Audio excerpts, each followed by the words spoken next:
Aujourd'hui, je découvre pour vous le pont Champlain et le pont Samuel de Champlain. Suivez-moi.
Je reviens tout juste de mon excursion pour aller observer les ponts Champlain.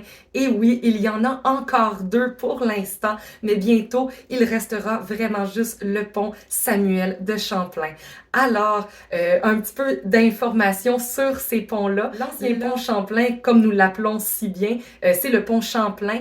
Et ils ont débuté la construction de ce pont-là en 1955 pour le terminer en 1962. Et le nouveau pont Champlain, soit le pont Samuel de Champlain, a été débuté en 2015 et a terminé ses travaux en 2019, soit 57 ans après l'ouverture du premier pont Champlain. L'ancien pont Champlain mesurait 3440 mètres de longueur pour traverser et il mesurait 23,8 mètres de largeur pour un 49 mètres de hauteur, tandis que le nouveau pont Champlain, lui, mesure 3440 mètres de longueur, la même distance que l'ancien pont, sauf il a une hauteur de 170 mètres, donc il est extrêmement haut, et il a une largeur de 60 mètres, ce qui fait un des ponts les plus larges au monde.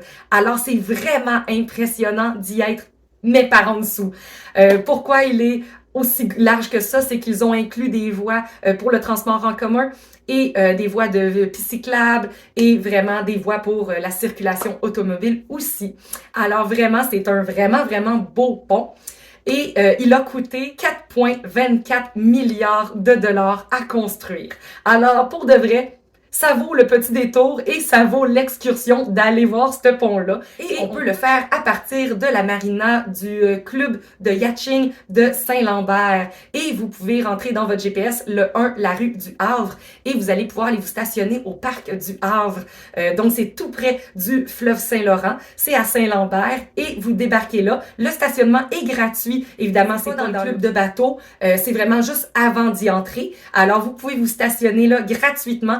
La mise à l'eau, elle peut être un petit peu difficile parce qu'il n'y a pas de quai. Le seul quai qu'il y a, c'est vraiment pour la Coast Guard et vous pouvez pas le prendre. Alors, il faut débarquer un peu sur les longs de la berge, mais ça se fait et vous pouvez après ça descendre un petit peu. C'est environ une petite ride de paddleboard d'environ 15-20 minutes peut-être et on se retrouve en dessous des deux ponts Champlain. J'y suis allée il y a 13 mois et les deux ponts y étaient. Alors, c'était vraiment incroyable. Mais lorsque aujourd'hui j'y suis allée, il restait vraiment, bien évidemment, le nouveau pont est toujours présent, mais l'ancien pont, il reste pratiquement plus rien du pont. Il reste encore les colonnes, mais le pont n'est pratiquement plus existant et c'est vraiment wow, d'avoir pu voir l'évolution de la destruction de l'ancien pont Champlain. Alors, c'est vraiment une belle petite excursion à faire. Et le pont Champlain, en fait, là, traverse de Brossard à Montréal et il passe par-dessus le fleuve Saint-Laurent. Alors, c'est vraiment une belle excursion à faire pour voir le nouveau pont Samuel de Champlain parce que, au prix qu'il a coûté, c'est le fun de le voir et il est vraiment, vraiment beau. Et par en dessous, c'est hallucinant, incroyable de voir tout ça. J'ai même pu y toucher des structures du nouveau pont Champlain. Alors, c'est pas mal tout pour ma capsule cette semaine. On se retrouve la semaine prochaine pour une prochaine capsule. Bye bye!